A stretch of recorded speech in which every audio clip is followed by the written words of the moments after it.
បងប្អូនធ្លាប់ឆ្ងល់ទេថាតើកំហឹងនិងចិត្តអាក្រក់របស់យើងអាចបំផ្លាញដល់ខ្លួនយើងកម្រិតណា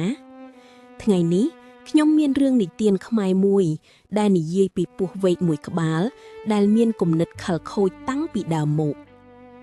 តាមពិតពស់វែកនេះតែងតែមានគំនិតអាក្រក់មែនតែដំបូងឡើយគ្មាននរណាម្នាក់ចាប់ទោសអូសពីនវាទេព្រោះវាមិនទាន់បង្កគ្រោះថ្នាក់ធ្ងន់ធ្ងរគ្រប់គ្នាមើលរំលងតែម្ដងទៅតែចិត្តដែលពោពេញដោយការមួម៉ៅនិងកំហឹងតែងតែនាំគ្រោះដល់អ្នកដទៃមិនយូរប៉ុន្មានក៏មានដំណឹងដ៏គួរឲ្យខ្លាចមួយថាពស់វែកបានចឹកបុរសម្នាក់ស្លាប់បាត់បង់ជីវិតនៅពេលដែលសេចក្តីស្លាប់កើតឡើងគ្រប់គ្នាក៏ភ្ញាក់ផ្អើល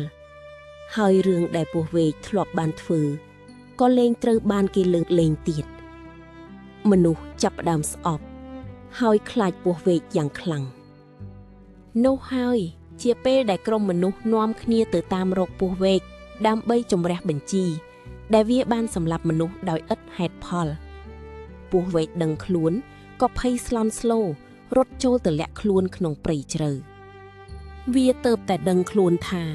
ការប្រើអារម្មណ៍មួម៉ៅធ្វើបាបទាំងមនុស្សទាំងសត្វដែលធ្វើឲ្យវាខឹងគឺជារឿងខុសតែវាយឺតពេលបាត់ទៅហើយវាភ័យខ្លាចការសងសឹកនេះណាស់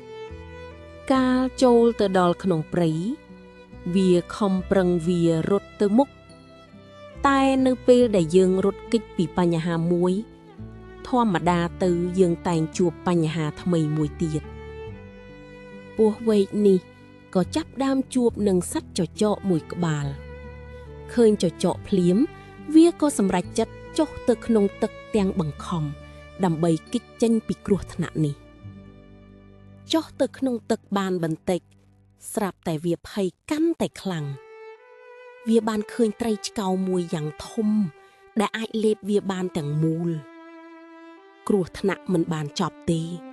គ្រាន់តែផ្លាស់ប្ដូរកន្លែងប៉ុណ្ណោះដោយភ័យខ្លាំងពេកពស់វែកក៏វាឡើងដើមឈើយ៉ាងលឿនដើម្បីគេចចេញពីត្រីឆ្កនោះវាគិតថាវារួចខ្លួនហើយតែអត់ទេពេលនោះស្រាប់តែមានឥន្ទ្រីមួយយ៉ាងធំ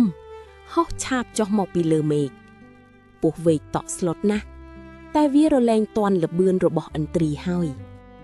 ទីបំផុតពស់វែកក៏បានក្លាយទៅជាចំណីឥន្ទ្រីក្នុងពេលនោះទៅចំណីនៃកំហឹងនិងសេចក្តីមួម៉ៅរបស់ខ្លួនឯងរឿងនេះបង្ហាញយើងថាកំហឹងដែលមិនបានគ្រប់គ្រងគឺដូចជាពស់វែកខ្លួនឯងចឹងវាចឹកអ្នកដទៃមុនតែទីបំផុតវានឹងចឹកសម្លាប់ខ្លួនឯងវិញនៅពេលដែលយើងខឹងយើងគ្រាន់តែរត់គេចពីគ្រោះថ្នាក់មួយទៅជួបគ្រោះថ្នាក់មួយទៀតដែលធំជាងមុនមិនថានៅលើគោកក្នុងទឹកឬនៅលើមេឃនោះទេមេរៀនដ៏សំខាន់គឺកុំឲ្យកំហឹងក្លាយជាម្ចាស់លើជីវិតយើងកាលណាយើងគ្រប់គ្រងអារម្មណ៍បាននោះយើងនឹងមិនត្រូវរត់គេច